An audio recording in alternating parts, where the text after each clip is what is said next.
后来甲镜头刷落来高雄，这个高雄港1号到15号码头开70亿落去的高雄流行音乐中心，3月27这个礼拜六要来做满载七次的演出，要开放予民众来入场。副市长讲，这个舞台的演出就袂输是变形金刚同款，互真侪乡亲拢真期待。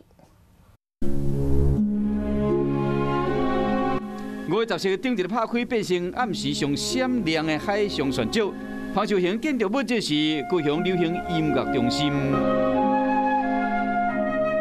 以海洋为主题的设计，元素包括船鸥搭、海红花、甲海底步道。伫高雄港1号到15号码头开新台票将近70亿的高雄流行音乐中心。 甲回想起来，为用地取得到起好，是一段艰难的过程。当时陈局市长他就带领了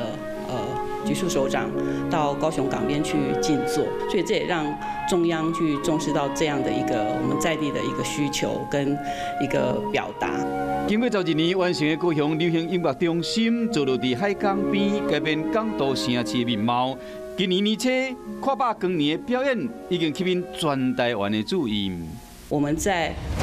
高流的户外的广场，我们也推动了独立乐团的一个演出，等于说它也是另一个形态的一个跨年的舞台。其中，因讲是高雄流行音乐中心心中的海音馆，是专案为建立完整系统上好的沉浸式的音响，以及无设限制新典式舞台，嘛将伫3月27进行满载7次演出。希望讲未来所有介意流行音乐的朋友，拢能伫高雄流行音乐中心找到家己对音乐的真爱。